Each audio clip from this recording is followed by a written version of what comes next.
1 Timóteo, capítulo 1, do versículo 12 até o versículo 17.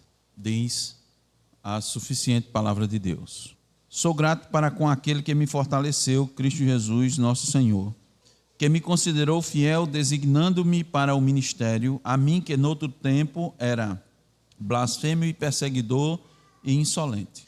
Mas obtive misericórdia, pois o fiz na ignorância, na incredulidade. Transbordou, porém, a graça de nosso Senhor com a fé e o amor que há em Cristo Jesus. Fiel é a palavra e digna de toda aceitação, que Cristo Jesus veio ao mundo para salvar os pecadores, dos quais eu sou o principal. Mas por esta mesma razão, me foi concedida misericórdia para que em mim o principal evidenciasse Jesus Cristo a sua completa longanimidade e servisse eu de modelo a quantos hão de crer nele para a vida eterna. Assim, ao Rei eterno, imortal, invisível, Deus único, honra e glória pelos séculos dos séculos. Amém.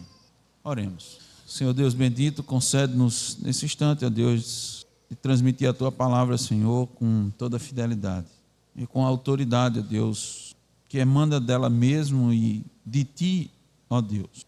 Concede aos ouvintes, ó Deus, compreensão. Abre as mentes e os corações. Se conosco, ó Deus, para que nada possamos dizer, nem além nem aquém, ó Deus, daquilo que está exposto. E venhamos a cumprir, Senhor, com o Teu propósito na ministração dessa palavra. Te pedimos, ó Deus, com vistas à glória do Teu nome e em nome de Jesus. Amém.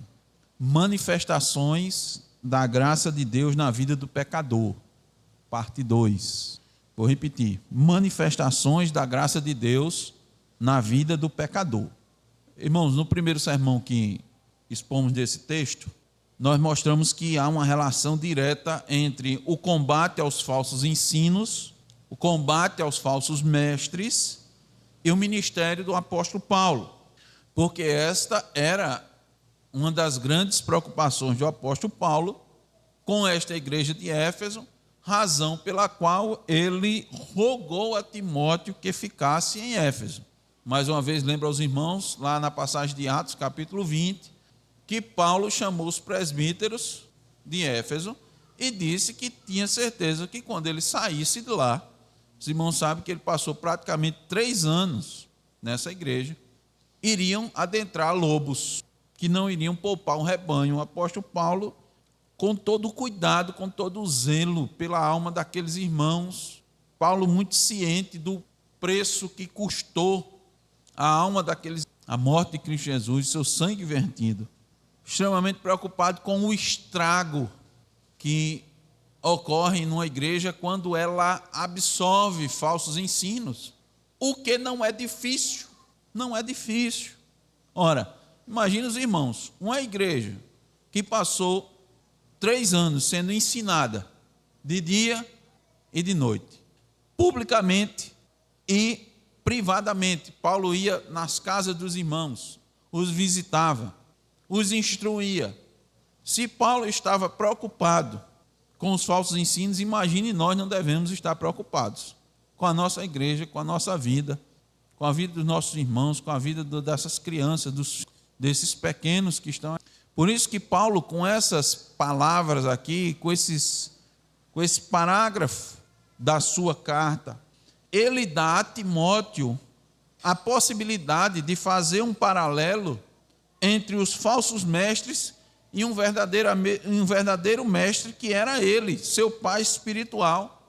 Esse pai que Timóteo conhecia tão bem, que o acompanhava nas suas viagens, era seu delegado apostólico, estava sempre lhe dando assistência, sempre ouvindo os ensinos e agora instruções diretas para ele. Os irmãos sabem que não só para ele, mas também para toda a igreja de Éfeso e todas as igrejas que iriam ter acesso a esta epístola. Nas suas palavras, irmãos, Paulo deixa claro que ele não se fez ministro do Evangelho, ele não se fez apóstolo de Cristo Jesus. Isso se deu devido a quê? A manifestação da graça de Deus na sua vida. Ele até, irmão, se considera totalmente indigno. Ele diz isso de forma muito clara. Mas ele foi encarregado de proclamar o Evangelho. Então, Como podemos ver a manifestação da graça de Deus na vida de Paulo, um pecador? A primeira lição que nós aprendemos foi pelo reconhecimento da sua condição de pecador, que está no versículo 15. Paulo deixou isso muito claro. Paulo disse: fiel é a palavra e digno de toda aceitação, que Cristo Jesus veio ao mundo pecadores salvar, dos quais eu sou o principal. E o que isso tinha a ver com os falsos mestres? Os falsos mestres, irmãos, sequer se colocavam, sequer pensavam que estavam no rol, na lista dos pecadores. Eles nem se colocavam dessa maneira. E Paulo, o verdadeiro mestre, ele diz: eu sou o principal. Paulo disse que Cristo veio ao mundo não só salvar os pecadores, mas ele disse que ele se identificou como o maior pecador. E isso é o que o verdadeiro evangelho afirma. Isso é o que a sã doutrina ensina. A Bíblia não diz que Cristo veio ajudar as pessoas a se salvarem. Ele não veio ajudar as pessoas a serem salvas. Cristo não veio ao mundo morrer na cruz para dar capacidade ao homem de escolher Jesus ou possibilitar ao homem a salvação. Por isso que aquela expressão, eu aceitei Jesus, ou fulano aceitou Jesus, ela não é bíblica. É dita por aí, irmão, já se tornou popular, é muito comum entre as igrejas, mas nós devemos entender que nós não escolhemos Jesus. Paulo não escolheu Jesus. Jesus escolheu a Paulo. É muito claro lá em Atos capítulo 9. Mas, pastor, Paulo foi escolhido assim, pastor, porque ele foi apóstolo. Do mesmo jeito, Cristo disse aos apóstolos e disse no mesmo capítulo a todos os outros: não fostes vós que escolhestes a mim, mas eu que escolhi a vós. Eu oro por vocês, mas não oro somente por vocês, mas oro por todos aqueles que o Pai vai me dar, que estão no mundo. Paulo, escrevendo aos Efésios, diz de forma muito clara que ele nos escolheu antes da fundação do mundo. Então é errado, irmão, dizer eu escolhi, eu aceitei Jesus. É uma expressão que não tem respaldo bíblico. Isto é o que o verdadeiro evangelho ensina. Cristo veio pecadores salvar. Cristo veio salvar aqueles que reconhecem sua real condição. Cristo veio salvar aqueles que se sentem doentes, porque ele disse: eu não vim para os sãos, não vim para os sãos. Então a primeira manifestação da graça de Deus na vida de uma pessoa é que ela reconhece sua condição de pecador, sua real condição de pecador. Nós enfatizamos isso, irmão, no primeiro sermão, porque praticamente todas as pessoas reconhecem que são pecadoras, mas ele não reconhece a sua real situação de pecador. Ele diz: eu sou pecador, mas eu posso fazer alguma coisa. Eu sou pecador, mas eu posso ou não escolher Jesus? Eu posso ou não aceitá-lo? Eu tenho essa possibilidade, eu tenho essa capacidade. Quem diz isso, irmão, não sabe a sua real condição. Não sabe.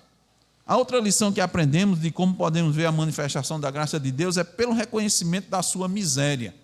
Então, as pessoas que reconhecem, muitas pessoas reconhecem que são pecadoras, mas não reconhecem sua real condição de pecador. Muito menos as pessoas reconhecem a sua miséria. A graça de Deus foi que habilitou Paulo a reconhecer essa condição. E ainda não bastasse, lhe concedeu o ministério. A graça de Deus fez abrir os olhos do apóstolo Paulo e mostrar a ele que não havia qualquer razão para Deus lhe conceder misericórdia.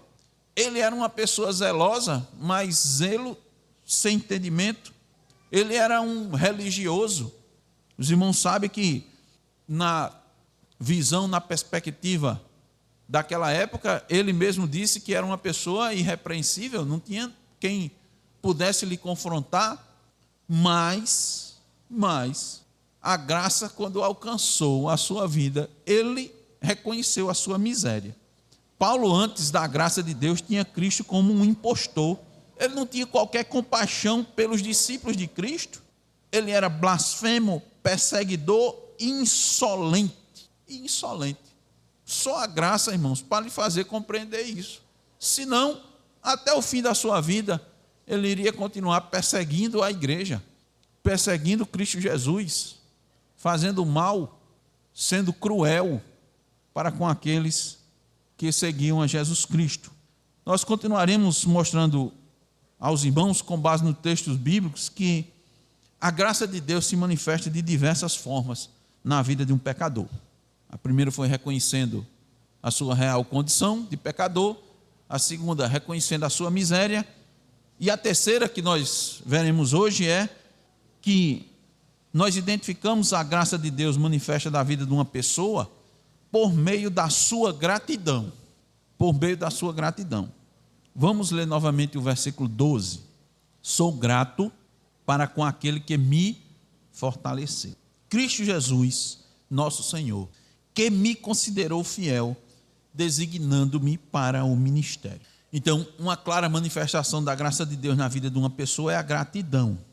Talvez, irmãos, a melhor expressão para traduzir sou grato é sinto e expresso minha gratidão. Por quê? Porque Paulo sabe que é a obra da graça de Deus que o colocou no ministério. Em razão de tudo o que ele fez no passado contra Cristo Jesus.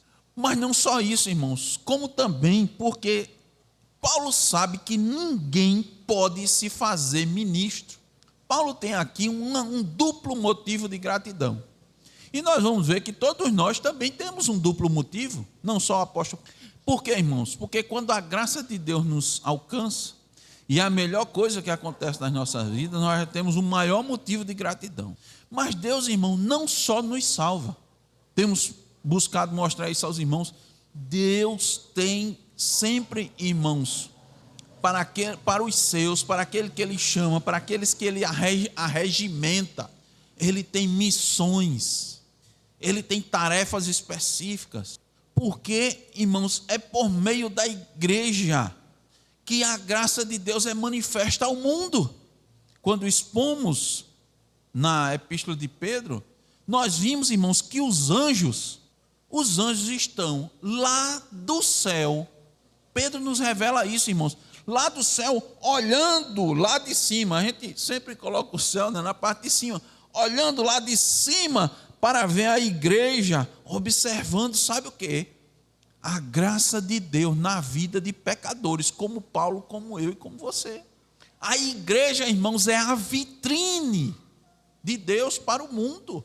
Então Deus não chama você das trevas para a sua maravilhosa luz, só para você ficar ali parado como um manequim.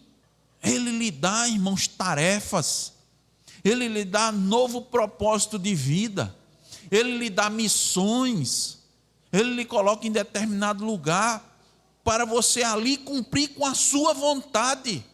Então nós temos um duplo motivo de gratidão a Deus, como o apóstolo Paulo. Além de ser salvo, Deus lhe dá ministério, missão, um chamado, uma função. Mais uma vez eu enfatizo, não pense, irmão, o que você tem, o que você possui, o que você é, suas habilidades, elas são para serem destinadas ao reino de Deus, não é por acaso. Se você é membro do corpo de Cristo, Paulo deixa claro em Efésios capítulo 4, que é para você utilizar isso no corpo, para você contribuir com o crescimento do corpo de Cristo, para você ajudar seu irmão a se parecer mais com Cristo. É por isso que você recebeu dons, talentos, habilidades, recursos, possibilidades. Então, quem é alvo da graça de Deus manifesta a sua gratidão. Por isso que Paulo disse, além de ser salvo, Deus me colocou no ministério. E o autor aos Hebreus, que alguns creem que inclusive é o apóstolo Paulo, diz assim, ninguém, pois, toma esta honra para si mesmo, senão quando chamado por Deus, como aconteceu com Arão. E isso também ajuda Timóteo a olhar para os verdadeiros ministros e os falsos ministros, os verdadeiros mestres e os falsos mestres. Os verdadeiros são chamados por Deus. Observem, quero que os irmãos abram suas Bíblias em Jeremias. Vamos para Jeremias capítulo 23, versículo 21. Segure Timóteo, nós vamos voltar para Timóteo. Mas vamos até Jeremias. Isso aqui é extremamente importante para a compreensão da mensagem que Paulo quer transmitir para Timóteo e para nós também, evidentemente. Jeremias 23, 21 diz assim: não mandei esses profetas, todavia eles foram correndo.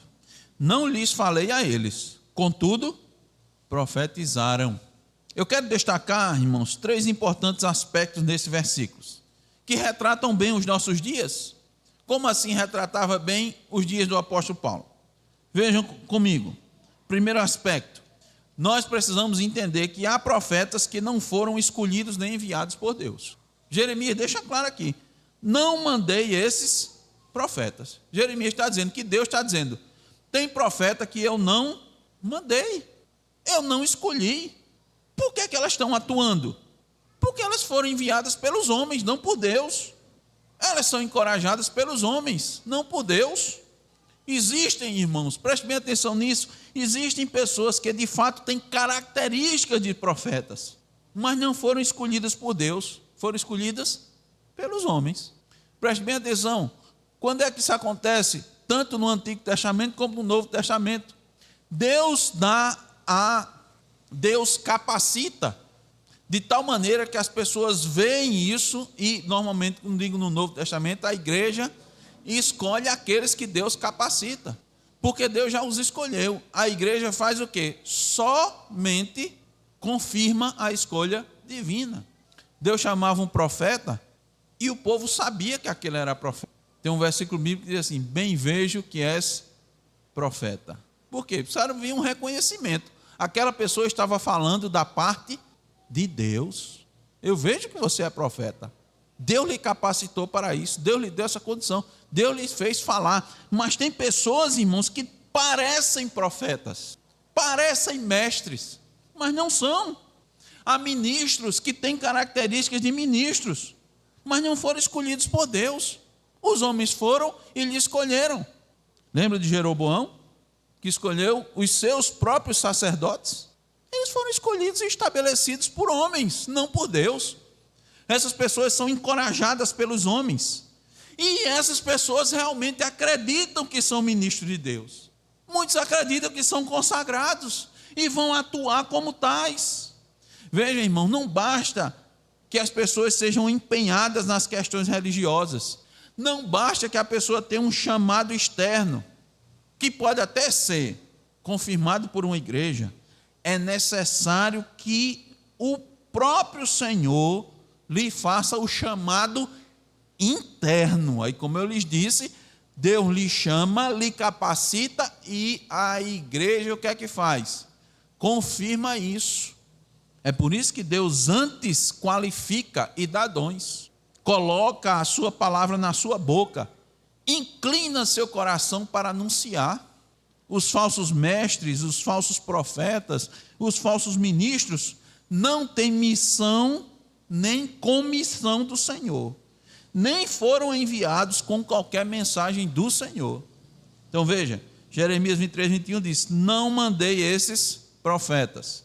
Segundo aspecto, há profetas que foram enviados, há profetas que não foram enviados, mas têm pressa em falar ao povo. Não foram enviados por Deus. Versículo 21, não mandei esses profetas, todavia eles foram correndo. Olha só, eles não só foram, mas eles foram correndo. Tem pessoas, irmãos, que mostram grande diligência de anunciar a palavra de Deus. Preste bem atenção. Tem gente que tem diligência. Você olha e diz: como essa pessoa é rápida, como ela é zelosa na coisa de Deus. Ela se apressa em falar ao povo de Deus. Mas o problema é que elas vão dizer ao povo o que o Senhor nunca lhes disse que era para falar. Então tenha cuidado. Tem gente que parece um zelo muito grande de pregar, mas ele não foi enviado por Deus. Ele pensa que foi enviado por Deus. Ele acreditou que foi enviado por Deus. E até algumas pessoas acreditaram nele E mandaram ele ir, e eles vão rapidamente. Mas isso brotou do coração deles, não foi do coração de Deus. Veja um pouquinho antes aí em Jeremias 23. Acompanhe comigo aí a leitura dos versículos 9 e 10. Jeremias 23, 9 e 10.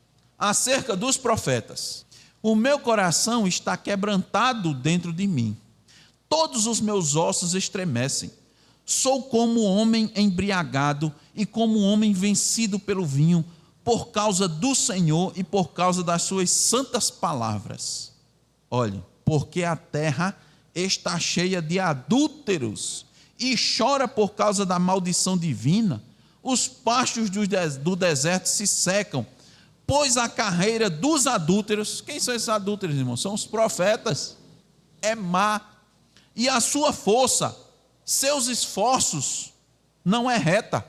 Então, a gente que se esforça, que corre para falar da parte de Deus, mas não foram enviados por Deus. Então, essa carreira não é boa. Veja, a carreira dos adúlteros é má, a carreira dos falsos profetas é má, a força que eles fazem, o esforço que eles fazem, o que eles empreendem. Tem gente que está aí fazendo campanhas e mais campanhas, né? Prega num canto, vai no outro, e vai numa coisa, e vai na praça, e vai no estádio, e vai no YouTube, e vai em todos os lugares, mas esse não foi enviado por Deus. Terceiro aspecto que eu quero trazer em Jeremias 23, 21. Vou ler novamente. Não mandei esses profetas, todavia eles foram correndo. Não lhes falei a eles, contudo, profetizaram. Tem muita gente profetizando, ensinando, pregando o que não é a palavra do Senhor, mas o que eles decidiram pregar. Usam os púlpitos para falar, não pela vontade de Deus, nem de acordo com a palavra de Deus. Voltemos a 1 Timóteo, capítulo 1, versículo 12. Paulo é grato a Deus pela sua salvação, pelo seu ministério, porque há aqueles que se fazem ministros a si mesmos. Versículo 12 de 1 Timóteo 1. Sou grato para com aquele que me fortaleceu, Cristo Jesus, nosso Senhor, que me considerou fiel, designando-me para o ministério. Observem, irmãos, o que a lei de Deus e o evangelho, a graça de Deus, usado da forma correta, pode fazer na vida de um pecador. Transforma blasfemo, um perseguidor insolente, no ministro do evangelho. Paulo sabe, irmãos, que ele não tem como expressar totalmente a sua gratidão pela graça de Deus, que foi manifesta na sua. Ele sabe que não tem. Mas aqui ele reconhece 3 benefícios concedidos a ele pela graça de Deus. Primeiro benefício, fortalecimento. Paulo, o principal dos pecadores, não ficou apenas no reconhecimento do seu pecado e da sua miséria. Ele disse: a graça de Deus também me fortaleceu. Eu sou grato a Ele porque Ele me fortaleceu. Deus me deu toda a força necessária para eu realizar as tarefas do trabalho, o serviço pelo qual eu fui chamado. Foi a graça de Deus que me deu toda a firmeza, resolução de espírito para suportar e sofrer o que Ele fez, o que eu pude fazer e o que Deus fez. Tanto é que lá em Filipenses, que é mais um dos versículos que são mal aplicados, Paulo diz: posso todas as coisas naquele que me... Então ele diz: sou grato àquele que me fortaleceu. Fortaleceu para quê? Filipenses diz, Paulo escrevendo aos Filipenses: sei tanto estar exaltado como humilhado. Deus me fortaleceu para essa situação. Deus me fortaleceu para quando eu realizo algo pela graça somente, eu não me ensoberbeça. Tanto é que Deus foi tão bom para comigo, mas foi tão maravilhoso que me botou um espinho na carne. Oh, Deus bondoso. Mas não, irmão. Porque Paulo pediu, mas Deus disse: a minha graça te basta. Está vendo a manifestação da graça de Deus na vida de Paulo? Fez o quê? Botou um espinho na carne dele. Deus concedeu tanto a Paulo, irmãos, tanto conhecimento, que foi necessário um espinho para ele permanecer ali naquela situação. Então, ele disse: sou grato àquele que me fortaleceu. E ainda, aquele que me considerou fiel. É evidente, irmãos, que antes da graça derramada na vida de Paulo, não havia fidelidade para a escolha divina.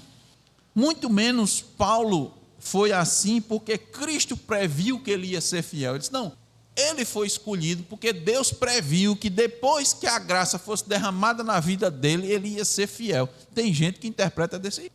Acha que isso é a presciência divina interpretada da forma correta. Está errado. A graça de Deus o fortaleceu e o tornou fiel. Lhe deu a condição de ser fiel. E fidelidade é um requisito necessário, é uma marca da qualificação do verdadeiro ministério. 1 Coríntios 4:2. É necessário, portanto, que o ministro seja fiel. Aqui está uma dica, irmãos. Olha uma dica para você identificar um verdadeiro ministro falso. Fidelidade. Estou dizendo isso porque na hora da escolha, irmãos, a característica humana, ela fala muito forte. Se você simpatiza, se não simpatiza, se tem aquele jeito que você gosta, que você não gosta. Você gosta de uns que falam mais, outros que falam menos. Cada um de nós tem uma preferência, né? Já diz os mais velhos que tem muitos filhos, que os filhos são como os dedos das mãos, não tem nenhum igual. Imagina dentro da igreja, tem algum igual? Se entre os filhos, nascidos do mesmo pai e da mesma mãe, não tem nenhum igual, imagina dentro da igreja. Em terceiro aspecto, designação para o ministério. Então, Paulo manifesta os 3 benefícios: fortalecimento, fidelidade e designação para o ministério. Como vimos, o ministério da palavra, a obra do ministério, a pregação do evangelho, a dispensação ou a administração dela aos filhos dos homens, não é imposta pelas pessoas. Hebreus diz, ninguém toma essa honra para si, senão quando escolhido por Deus, chamado pelo Espírito, com a graça manifesta na sua vida.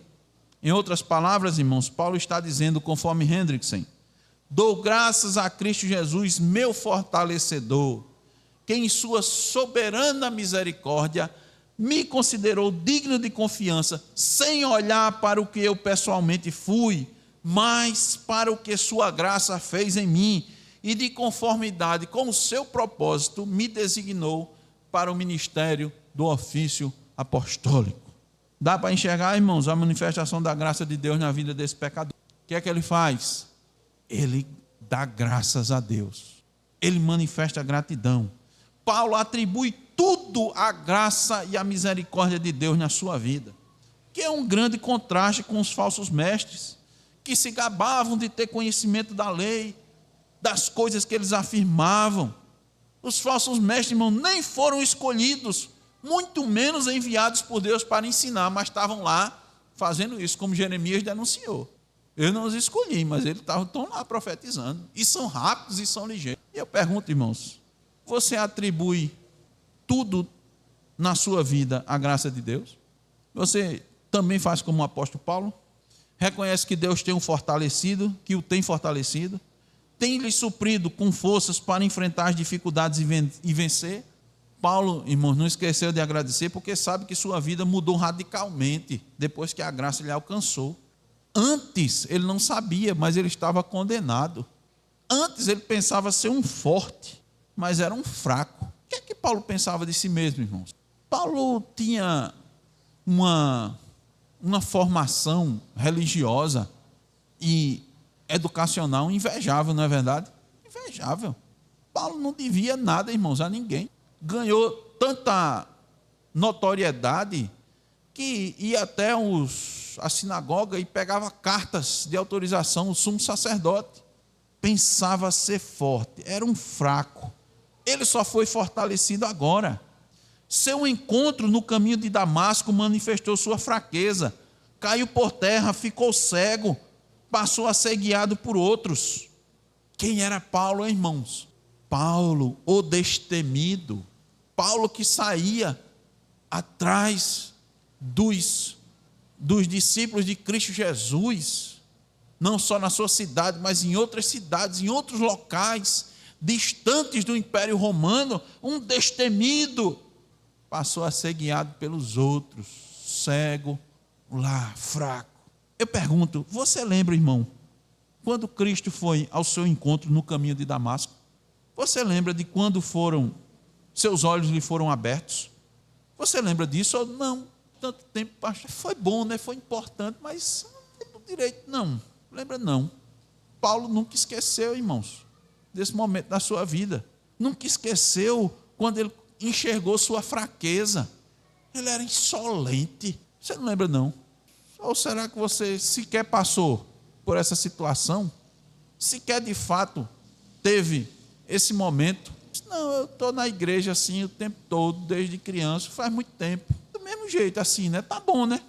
Tá bom, tenho mais conhecimento assim da palavra, mas esse marco na minha vida, sinceramente, Você lembra, irmãos, quando antes você não conseguia resistir ao seu coração, você fazia a sua vontade, quando você era um escravo.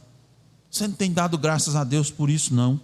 Não está sendo guiado por Deus agora, por meio da sua graça, pela atuação do Espírito Santo na sua vida, que tem lhe feito fiel. Você não compreende não a missão que Deus tem lhe dado, um novo propósito de vida. Você não lembra quando antes vivia apenas para satisfazer seus propósitos, sua vontade? Ou será que você nunca abriu mão nunca abriu mão das suas vontades? Você só fez se adaptar. Você se adaptou agora a uma nova condição. Eu estou mais adaptado. Não é assim não, irmãos, que se manifesta a graça de Deus na vida de um pecador.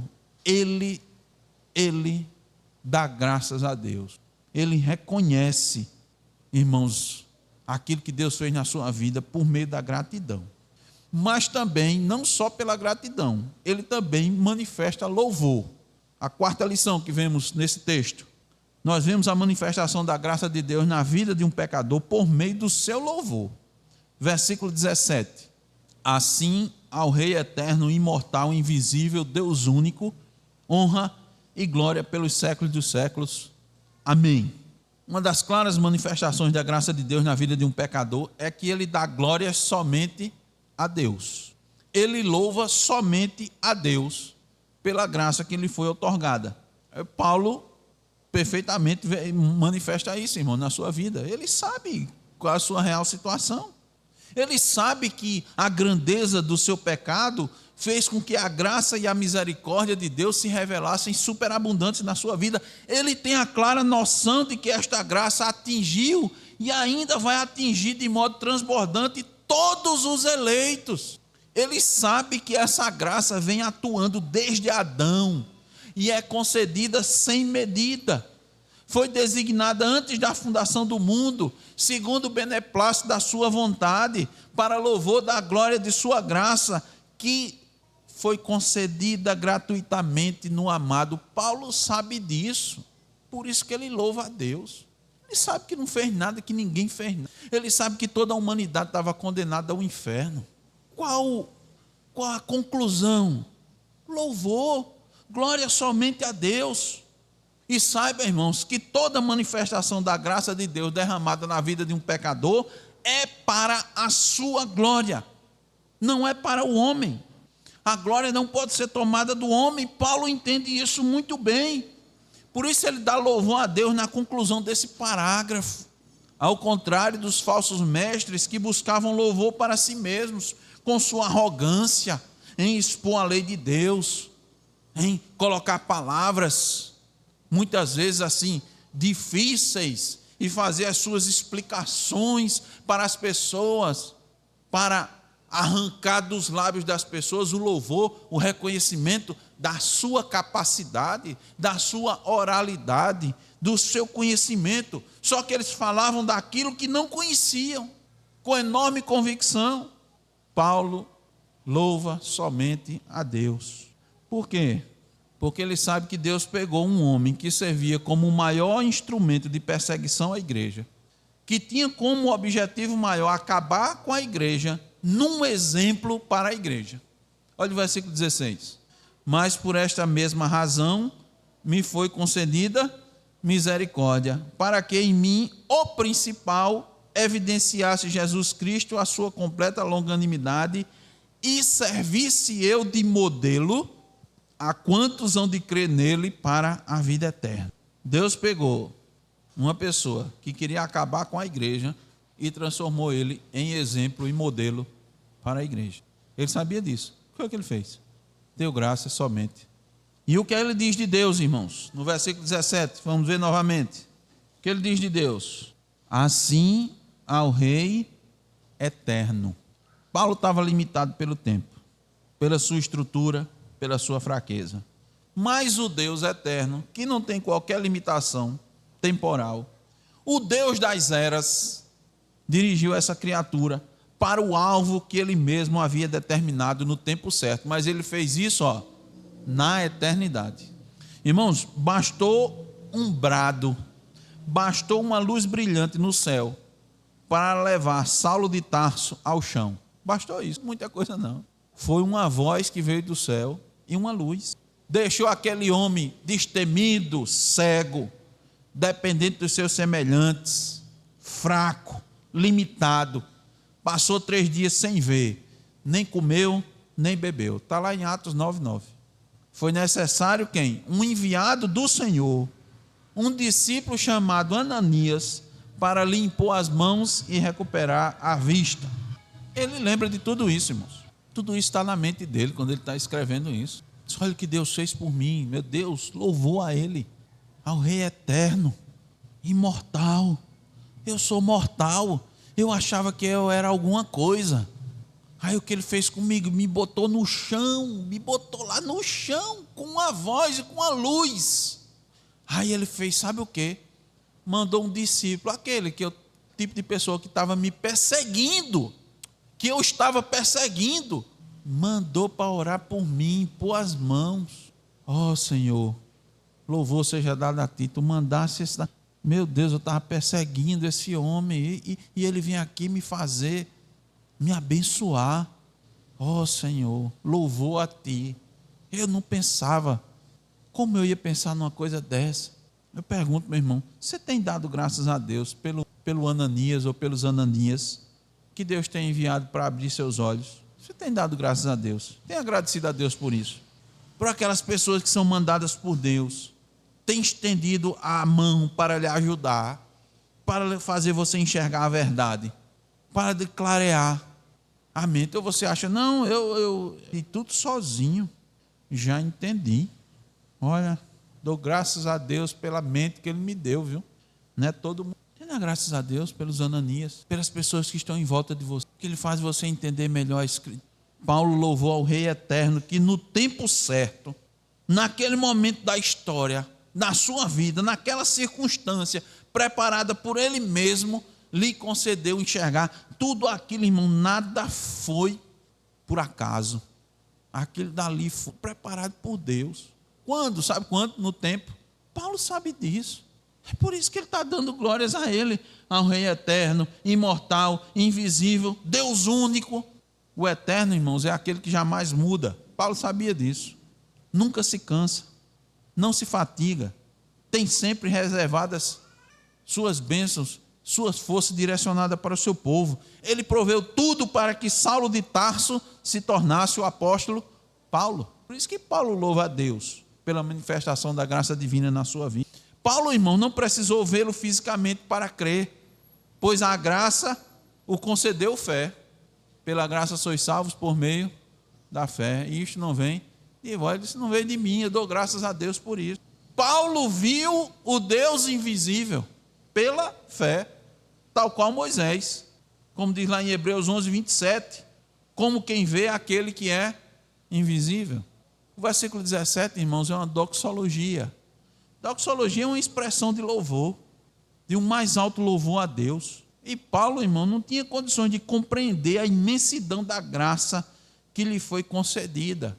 Ele só sabia que Deus era único, único em seus atos, em seu ser, em seus propósitos. Deus é único, irmãos, não apenas no sentido friamente abstrato de que numericamente há um Deus, há um único, não. Deus é uno. Esse Deus é uno, é incomparável, glorioso, digno de ser amado. Destaca Hendricks no seu comentário. Uno conta disso, por causa da criação, da sua providência, da sua graça, por causa da sua soberania, por causa do seu governo, de geração a geração, porque ele tem imortalidade, porque ele nunca foi visto. Deus é uno, é único porque ele subsiste em si mesmo, ele não depende de nada de ninguém. Mesmo assim, esse Deus único e uno foi condescendente com suas criaturas. Manifestou misericórdia e graça de modo abundante, de modo que enviou seu Filho ao mundo para pecadores salvar. Por isso que Paulo está dizendo: ao Rei eterno, ao Deus único, honra e glória pelos séculos dos séculos. Quando o pecador, irmãos, é alvo da graça de Deus, ele manifesta grande louvor ao único Deus. Para concluir, eu quero que voltemos ao versículo 16.